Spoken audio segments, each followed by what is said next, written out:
You served in the Obama administration in the second term at Housing and Urban Development. President Obama did many good things, from healthcare to the stimulus to action on climate change. But on the crucial issue that some would argue defined his time in office, especially his arrival in office, the financial crisis, the housing crisis, he let down working people in many ways, especially people of color. You were housing secretary in his second term. You're well aware of the fact that Obama and his administration pledged, allocated, I think something like more than 5 times as much money to bailing out the banks who caused the crisis as they did to bailing out ordinary homeowners who lost their homes through no fault of their own. There's no question that there was a bailout that happened, right?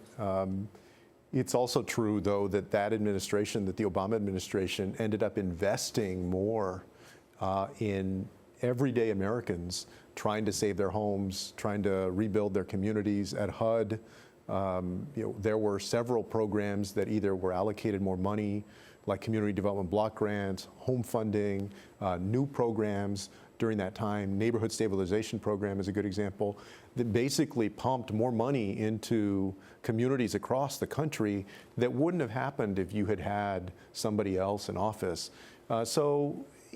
Were there things, that could have been done to put more resources? Well, you say more resources. He pledged to spend between $50 and $100 billion from the bailout fund when he came to office to help homeowners. 8 years later, his administration had only spent $21 billion. Why not spend more when that was the pledge? It wasn't as if Republicans were blocking you from spending that money. That money was already devoted. Yeah, I mean, I don't think that you can look at any president and say that they batted 1,000. But I will say that President Obama did much more than so many other presidents that we've seen. And did we hit the mark on everything? Of course not. But when you look at what we have today... I guess if you're a black family losing your home, or a Latino family losing your home, and they lost homes at much higher rates, as you know, than white families, the fact that Obama did a better job than George W. Bush or Donald Trump would have done doesn't really help you. I don't think that's true, actually. I disagree with that. Okay. Because it does make a difference. When you go into the voting booth and you're making a decision between two people, it is, I think, the wrong way to view things to say, well, these folks are the same as these folks. One of the challenges that we have is this throwing up of the hands to say that everything is 50-50, everything is equal. That's not true. That wasn't the point I was making, but you're right. There is a sense that, they're all the same. But isn't the problem that in theory you're correct, clearly, but in reality, as you yourself mentioned at the start of the interview, a lot of people didn't turn out to vote in some of those areas that Obama won in 2012 and 2008 because they thought, well, my life hasn't improved that much under Obama. In fact, in some ways, it's got worse. Black wealth did not improve under the first black president as a result, partly, of the housing crisis. Wait. Let's back that up a second, right? Black wealth was decimated by 2/3 because of the housing crisis. And President Obama forthrightly pushed for investment in urban communities throughout the United States. And by the time that we reached early 2017, when his administration was over, black wealth had begun to recover. It was better than it was when he took office. The unemployment rate for African Americans... By 2016, black home equity was still $17,000 lower than the average. Well, yeah, it's lower, but it had improved, right? I mean, we might think about it differently, and to think about what if you had had 8 more years of George Bush, or if you had had those years of Donald Trump.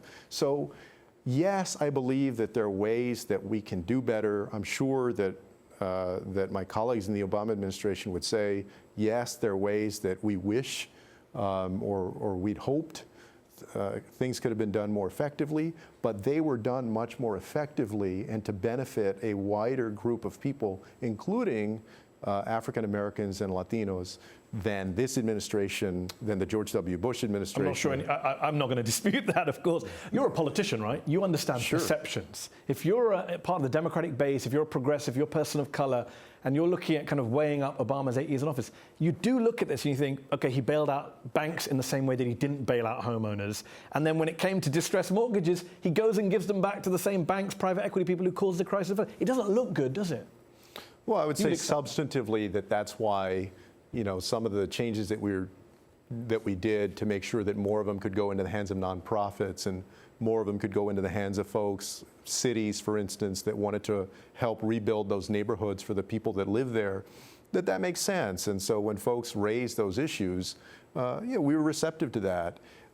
Overall, the track record of the Obama administration on these issues was much stronger than the Bush administration and much stronger than the Trump administration. And so many would say that's a low bar, though. Well, but I would say to folks, you can't give up on your democracy because people are not hitting every mark that you want them to hit. I agree in this country, for instance, that we need to be tougher on big corporations. I think that these tax cuts that that both George Bush and Donald Trump passed are ridiculous, that these Trump tax cuts benefit the super wealthy and big corporations. They never should have happened. We should repeal them in the future. Yep. At the same time, we also know that change takes time.